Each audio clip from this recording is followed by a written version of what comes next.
Welcome back to the Real Talk Podcast, episode 171. I'm your host, Nathan, and I'm joined by the man himself, Matthew Neves. To my left, Thank you. today we are going to be discussing the filmography, the career of the legend, Willem Dafoe. Yep, Willem Dafoe, Willem ladies and Dafoe, gentlemen. Comes with a ladies jingle. Certainly does. Willem Dafoe.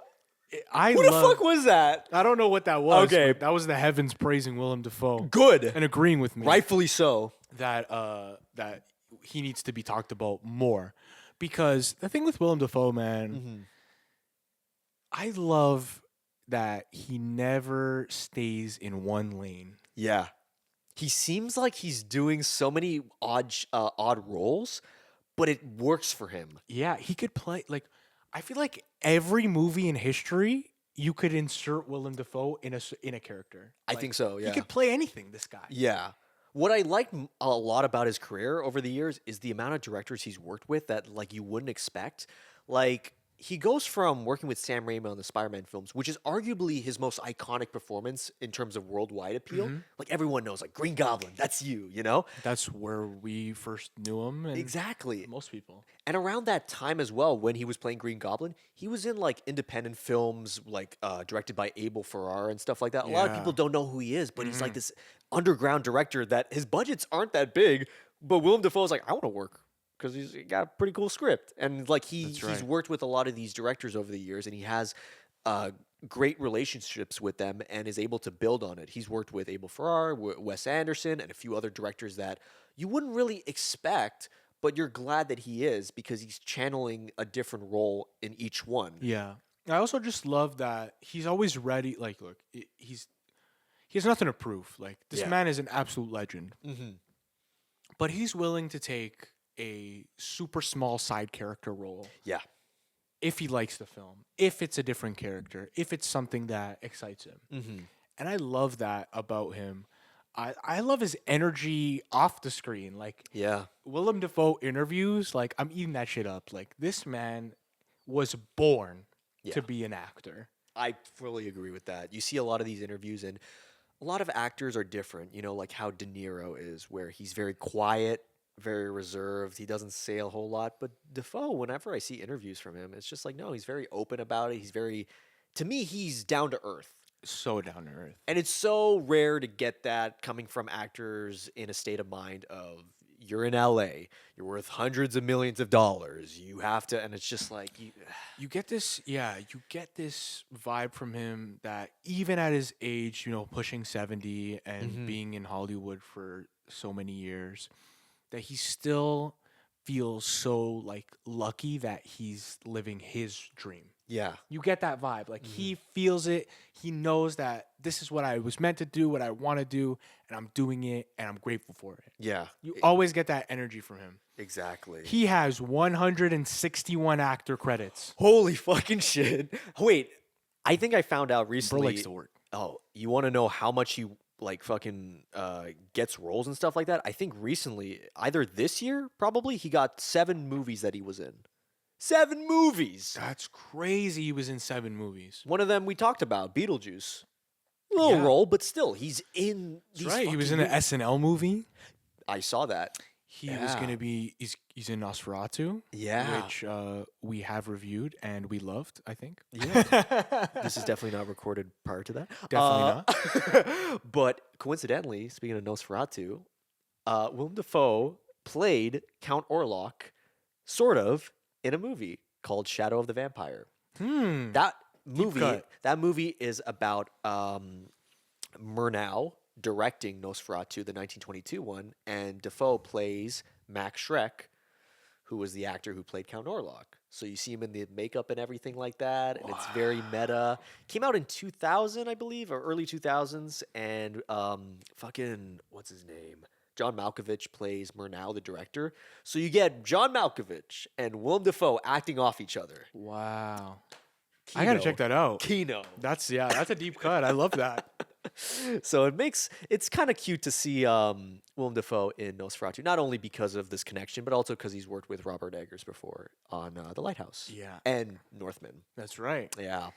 Willem Dafoe's first movie, a lot of people might not know this, uncredited in the historical bomb Heaven's Gate. Yeah. Heaven's Gate. Famously, he tells the story that he was in the background of a scene. Somebody told him a joke. He laughed, and they said, "Get the fuck off the set."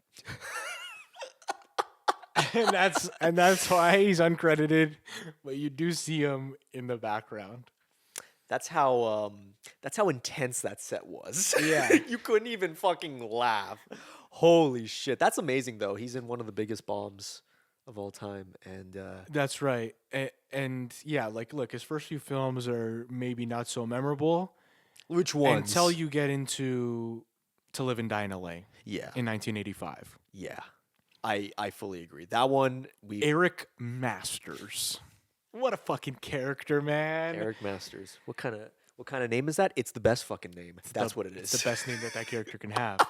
The scenes where he's fucking making the counterfeit money, it's just so good. It's so good. I love that character. I love that movie. If you haven't seen To Live and Die in LA, which I know a lot of people have not, you got to go check it out. We got a Movie of the Month episode on it.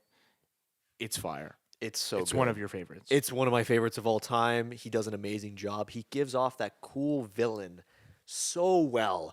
And this is 15 years before Spider-Man. This is before like he got that big blockbuster. This is 5 years into his career in film.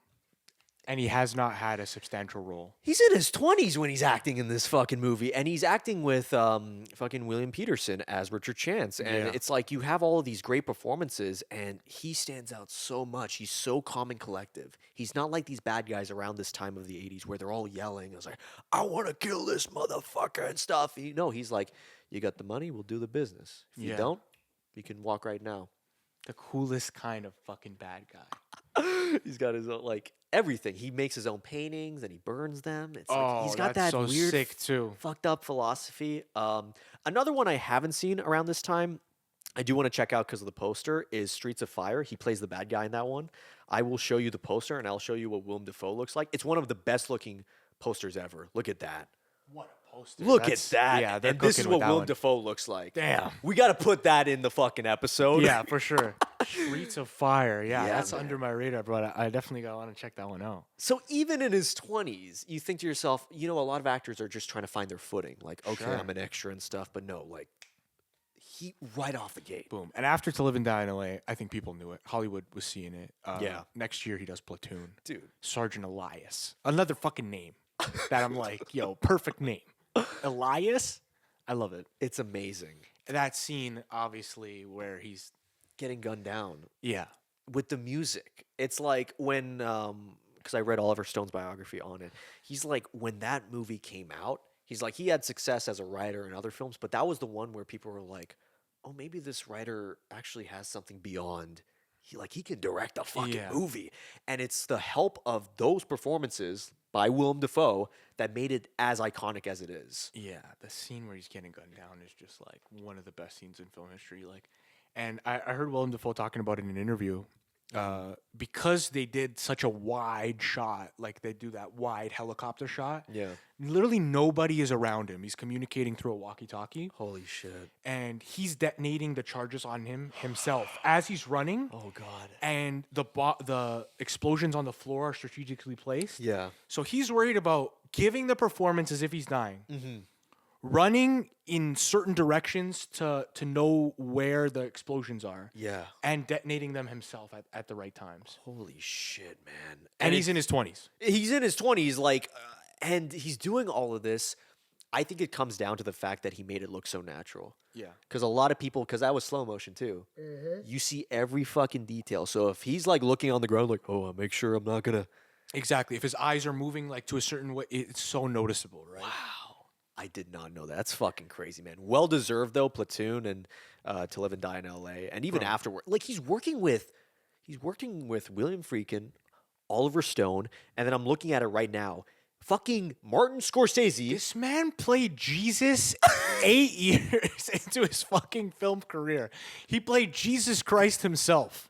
Last Temptation of Christ, ladies and gentlemen. A Scorsese film that I feel like not enough people talk about. I have a note that I really got to go back and watch this movie.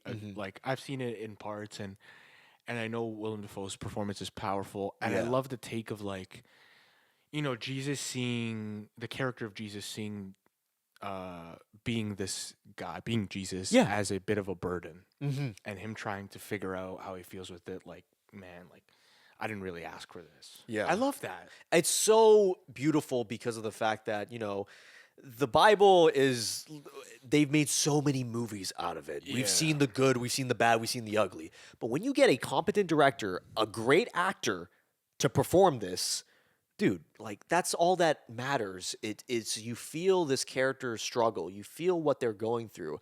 This interpretation of Jesus is so distinct from so many others because everyone thinks of the exact same thing. Well, what does Scorsese and Dafoe do? They do this, and it still stands out, even from 1988 till now. Big time. Big time. Look, and I know it's like, oh man, am I really gonna go watch a Jesus movie, a religious film? But they don't just play it straight. Like you said, they do something with it. Yeah. And they give you this angle that you might have never thought about. Yeah. You've heard the stories a million times. Everybody knows it. Yeah. Everybody knows the Bible. Yeah. But they give it this perspective that it literally I'd never thought about it. And the cool thing about it is, even if you don't know, because it is very going in depth into it, you don't need to read the Bible. You don't need to know too much about Jesus, generally speaking. All you need to know is that this film is covering that character, that person, and what they're going through. And it's such a beautiful way of doing it. Also, it's Martin Scorsese, all right? Everyone's like, I don't feel like watching religion. He's directing it. Yeah, But playing Jesus 8 years into your career. That's nuts. Is fucking nuts. Like 8 years ago, you got thrown off your first movie set. Yeah. And now you're Jesus. Like, bro, how? But that's my thing. Like, how is Willem Dafoe not in the conversations with DiCaprio, with Christian Bale? I would say maybe actors around his era would be like, But like acting ability. yeah. Do you think Willem Dafoe is as good of an actor as Leonardo DiCaprio? Better. I would say better. At times. I would say better at times. It's mainly because of the fact that DiCaprio has gotten more lead roles than Dafoe has. Dafoe has, keep in mind, a lot of these, good amount of them at least, are character actor roles. Yeah, for sure. But that's kind of my point. Like, why do you think that that route of the lead role didn't necessarily appeal to Dafoe and he wanted to just do these characters? Or is it that he wasn't getting those opportunities? That's what I'm interested in. Because if he wasn't, it's a crime. If he was just like, you know what, these characters, like, I feel like I could give more to these side characters, and I like playing this different bag of characters. And maybe being a leading man is also an easier way to get typecast, right? Perhaps. Because that's another thing actors suffer, is getting typecast in a similar role. Dafoe, in my opinion, was able to move away from that pretty Dafoe, quickly. after Spider-Man, you got to understand, Dafoe could have played bad guy until right now. Yeah. For 20 years, he could have been Norman Osborn, and he probably would have had an Oscar by now. Yeah, exactly. But he chose to do various roles that were different from that.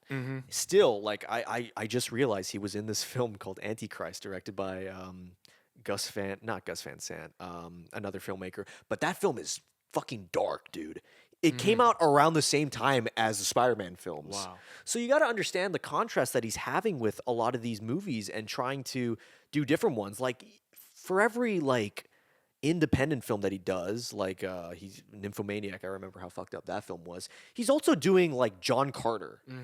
He's got a role in that, and I'm like, what the fuck? Like, you don't realize that, but he has so much range in terms of how big the budget is and how low the budget is, because what he cares about is the character that he's doing. Yeah. And he's like, all right, I'm going to be hyper focused. I think maybe he's more interested in character actors than he is. I think so too. But I just hope that it's not a matter of like nobody's giving him that opportunity, or he's done so much great character work that people just don't see him as a leading man, because he definitely could be and should be. Yeah, I mean, he's got the fucking range, man. Like, I was looking up the films that I've seen from him and looking up the films that I haven't seen but are so fucking obscure that it's just like. Let's list off a few of those because I'm like, what? So These are nuts. I already said Shadow of the Vampire. I feel like that's a great one.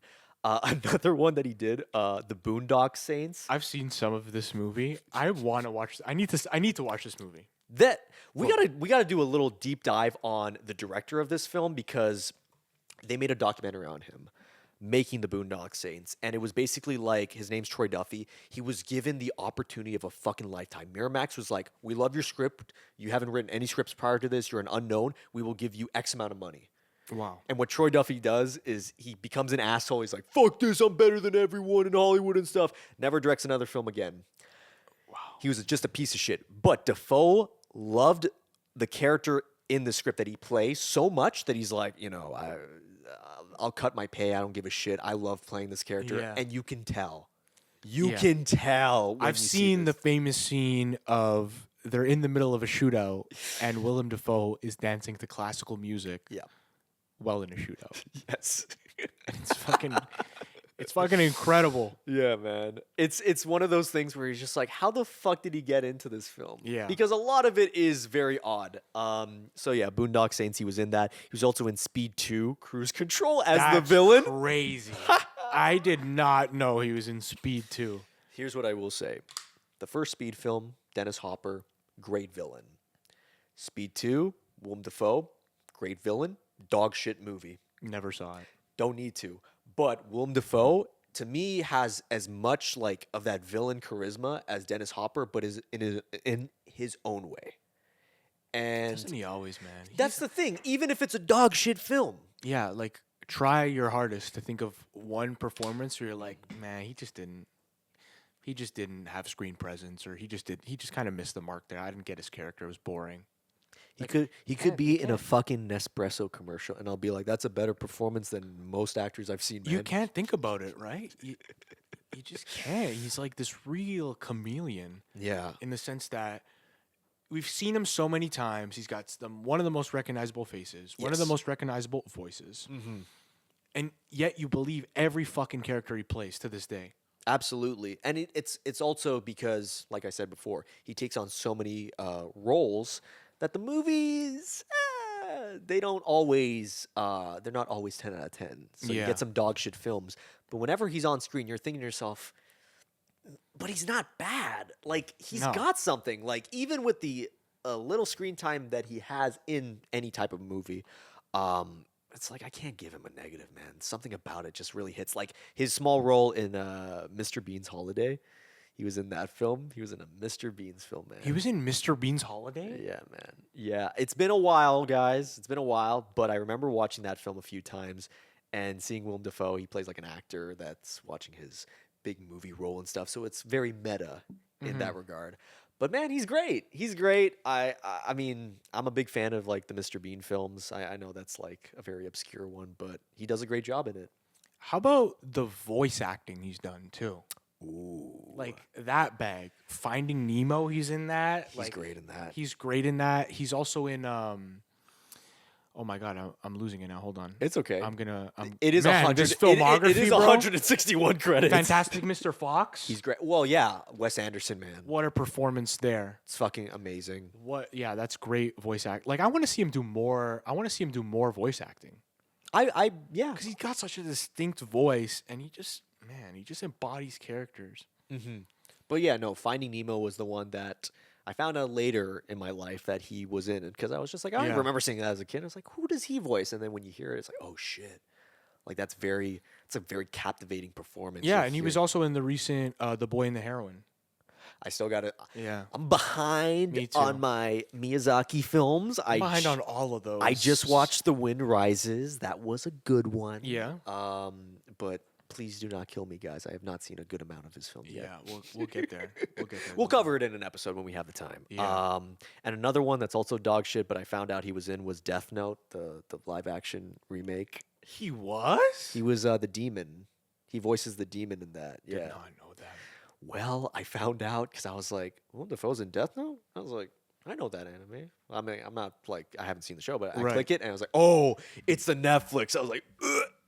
That's crazy. It was bad. But I saw a clip of it, and he's got that voice where it's just like, Yeah. it's good. It's good. I'm loving his picks recently though, like stuff he's doing, like Poor Things. Yeah. What a fucking character he played in that, right? Honestly, yeah, man. There are some moments in that movie where I'm not a huge fan of the movie, but dude, like his line deliveries. Yeah. Ooh. Beetlejuice, he was fucking cooking in Beetlejuice, even though his He character had no fucking reason to be in it. Nope. His scenes were some of the most memorable. The line deliveries in that, he was cooking. Like, you know, obviously doing Nosferatu now and doing the SNL movie, like Asteroid City he was in. Yeah. Like, I'm loving that he's still picking these roles, you know, pushing 70. A lot of distinct directors he's still working with. You got to understand that early in his career, like Heaven's Gate, that director was Michael Cimino, who was like, he made a ton of films around that time. I think he also did The Deer Hunter. Yeah, he did. Wow. So that's his first film that he got kicked off on set. You got an acclaimed director who's like, get the fuck out of set, or one of the AD says that to him. So he's thinking, I guess I'm not good enough. It's like, no. He works on a film, Tony Scott's debut he was in, small role, but still. Tony Scott's debut. The Hunger, yeah. This starred David Bowie and Susan Sarandon. We're going to cover Tony Scott. Trust me, guys. It's coming, man. It's coming. But again, like, he's got that. And this is before To Live and Die in L.A. He's got a bunch of directors that he's working with. Is this also? Yeah, he worked with Catherine Bigelow. Wow. And like early in their careers. I think this is his debut lead, The Loveless. Again, like, there's so many films to catch up on from Dafoe, but I'm just so impressed at how distinct each performance is, even in the 80s, and it's still continued. And it's true, it's gotten better over the years. Yeah, it 100% has. Let's talk about the disrespect at the Academy Awards. Oh, briefly. God. Yeah, let's do it. Willem Dafoe has been nominated for 4 Academy Awards in his career. Mm-hmm. Best Supporting Actor for Platoon, 6 years into his acting career, which is nuts. Amazing. Best Supporting Actor for Shadow of the Vampire, 2000. I've not seen that film. He does a good job in that one, too, yeah. Best Supporting Actor for The Florida Project. Yeah, a film that I just saw. I cannot fucking believe he did not win. He was so good in The Florida Project. Obviously, saw Nora, fell in love with Sean Baker as a director, and just watched The Florida Project very recently. This movie, look, I don't like it as much as everybody else because people are talking about, you know, like I think that's his best reviewed film. Average score on Letterboxd is 4.1. Yeah. Rotten Tomatoes is in the 90s, and I didn't give it that. I gave it 3.5. But Willem Dafoe's performance is unlike anything you've ever seen. The joke on Letterboxd is Willem Defriend, because he plays like, you know, he plays this motel manager. And the film depicts, you know, like Sean Baker just knows how to depict certain things like so real, like what he does with the sex industry. Right. Such a real portrayal of that, grounded as fuck, right? And what this movie does is portrays like this world that nobody fucking has ever made a movie about, man. It's like these poor people who are living literally in motels, like cheap, run down, raggedy ass motels. Yeah. In Florida specifically, close to Disney World. They got all these raggedy motels. Yeah. Oh, yeah. To capitalize off that, right? And it's him being the manager of this hotel and, you know, interacting with these people and being a father figure to so many of these kids who don't have one. Yeah. It's beautiful, and it's a world you've never seen. Like, you don't think about that, but there are people that are like living literally week to week. You have to pay your weekly rent for this motel, and you're not sure how you're going to do it every single week. And that's what it depicts. It was heavy, man. It was heavy. It's seen mostly through the eyes of children, too. The main characters are kids. Some great child acting in this movie from apparently child actors that had never had experience acting. Sean Baker does that a lot, too, is he just finds, like, random people and being like, dude, can you be in my film? And they're like, okay. And it's like, just act the way you are now. And it's so much better. It's a risk. It's a risk, but it's one that you take a chance on. Also, the fact that Willem Dafoe, keep in mind, this is 2017 Willem Dafoe. Right. pretty fucking established already. Yeah. And he's working with Sean Baker. This is Sean Baker right after Tangerine. Tangerine cost like less than $100,000, I think. And was shot in a fucking iPhone. Yeah. so imagine you're Willem Dafoe. You're reading the script. It's like, oh, it's the guy that shot on an iPhone. I saw your iPhone movie, and I'm in. That's what I mean. Because the budget is this. The Florida project was way cheaper than Anora. Yeah. I think it was about $1 million or $2 million. Dafoe takes on this role. Keep in mind, 2 years after this, he was Green Goblin again. Or was he? Like, Yeah. You know what I mean? Yeah, that's right.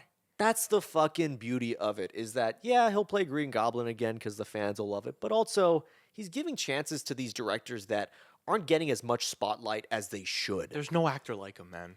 There's no actor like it. There's no actor doing that. Yeah, man. Same with Robert Eggers on The Lighthouse. Yeah. Because that budget wasn't that fucking big. He took a chance because he's like, I saw The Witch. Yeah, we didn't even talk about I that yet. know. The Lighthouse. Go into it. Look, Robert Pattinson, that might be his best performance.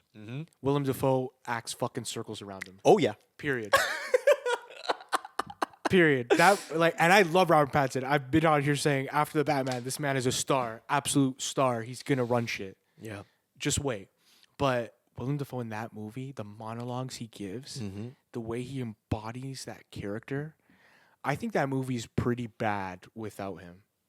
It doesn't work as well. It's Yeah. not as effective. A lot of people, when they talk about The Lighthouse, they always bring up those iconic moments from Dafoe. Sometimes Pattinson, but I would say between them, yeah, Dafoe's doing the better performance. Oh, he's fucking cooking. Again, he's taking chances off of these directors that are not as big as, the Marvel shit. Yeah, exactly. And his last nomination was for when he played Van Gogh at Eternity's Gate. Awesome. He's going to win. He's got to. He's got to win. I say all this to say you got to give one to him like, soon, guys. Yeah, like, man. I don't know. I don't know how big his role is in Nosferatu. I'm hoping it could potentially be a supporting actor role there. Time will tell. But Willem Dafoe, you were an absolute legend. I look forward to seeing everything you're in. You make every film fucking better. Yeah. You make every film you're in better, whether it's really bad or really good. It could be the worst film I've ever seen. But if you're in it for 1 minute, it's no longer the worst film I've ever seen. And there you go. There you go. There's very few actors you could say that about. Yeah. Let us know your favorite Willem Dafoe performance in the comments below. Don't forget to leave a like, comment, and subscribe to your boys. It means the world to us. And most importantly, do not forget to take care. Brush your hair. Peace.